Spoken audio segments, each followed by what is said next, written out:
Pendant de nombreuses décennies, le troisième secret de Fatima est resté enveloppé de mystère dans les archives du Vatican. Ce secret constituait une partie essentielle du message transmis par la Vierge de Fatima à 3 enfants portugais en 1917.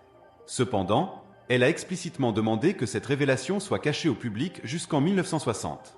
Bien que l'Église fût au courant du troisième secret, une décision consciente a été prise pour le garder secret pour des raisons profondément préoccupantes.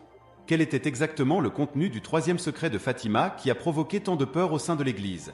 Pourquoi ce secret a-t-il été maintenu complètement secret pendant une si longue période? Rejoignez-nous pour découvrir la véritable signification de la troisième prophétie de Fatima. Il pourrait être utile de rester engagé jusqu'à la fin pour comprendre pourquoi l'Église nourrit une telle appréhension envers les apparitions et les prophéties de 1917. En 1917, 3 enfants portugais, Lucia, Francisco et Jacinta, ont rapporté avoir assisté à des apparitions de la Vierge dans la région de Cova da Iria. La Vierge a demandé à ses enfants de prier le rosaire pour la paix dans le monde, la fin de la Première Guerre mondiale et la conversion de la Russie. En plus de ces instructions, elle leur a transmis 3 secrets qui sont restés cachés jusqu'en 2000. Avec la disparition de Francisco en 1919 et de Jacinta en 1920, Lucia est devenue la seule gardienne des 3 secrets, les préservant diligemment au fil des ans. Le premier secret révélait une vision de l'enfer, tandis que le deuxième prédisait les événements du XXe siècle, y compris la montée du communisme et les 2 guerres mondiales. La Vierge de Fatima a exhorté les enfants à diffuser les autres aspects de son message, anticipant l'effondrement moral généralisé du mariage et avertissant de tribulations significatives. Si l'humanité ne s'était pas repentie de ses péchés d'impureté, le troisième secret de Fatima serait resté caché pendant de nombreuses années, alimentant des spéculations et donnant naissance à des théories du complot sur son contenu mystérieux. Cette information a finalement été révélée aux enfants le 13 juillet, avec l'ordre strict de garder un silence absolu. La question demeure cependant, pourquoi est-ce important? Explorons l'histoire de Lucie. En 1943, Sœur Lucie tomba malade et reçut la mission de transcrire le troisième secret sur une seule feuille de papier. Elle documenta soigneusement le secret, le scella dans une enveloppe et le confia à l'évêque de Leiria pour une protection et une divulgation ultérieure. Cette enveloppe scellée contenait le troisième secret, qui devait rester fermé jusqu'à l'année prédéterminée de 1960. Sœur Lucie, détentrice des informations confidentielles, insista auprès de l'évêque de Leiria pour qu'il les lise, mais celui-ci refusa et préféra la conserver dans un endroit sûr, puis la transféra aux archives classifiées du Saint-Office le 4 avril 1957 pour une protection supplémentaire. Le 17 août 1959, le père Pierre-Paul Philippe, représentant du Saint-Office, remit l'enveloppe contenant le troisième secret au pape Jean Xilly, avec l'accord du cardinal Alfredo Ottaviani. Conformément au message de Fatima, le pape Jean Xilly hésita à ouvrir l'enveloppe.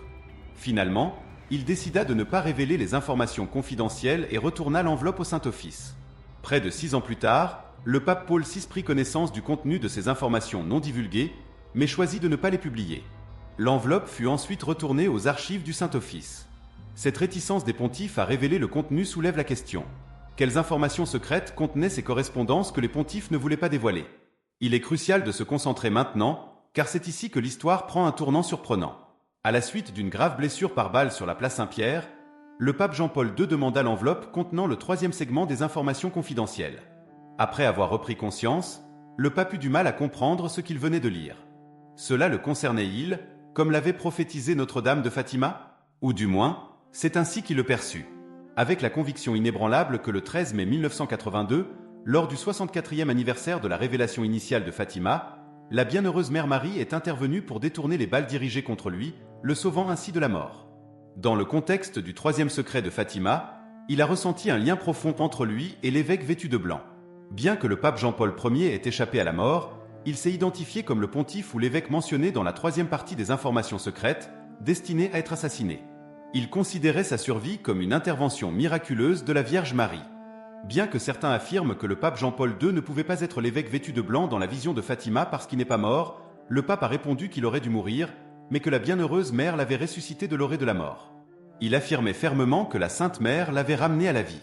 Sans laisser de doute dans son esprit sur le lien entre les informations non révélées et ses expériences personnelles, il n'a rien fait pour expliquer pourquoi tous les papes se sont abstenus de lire le troisième secret.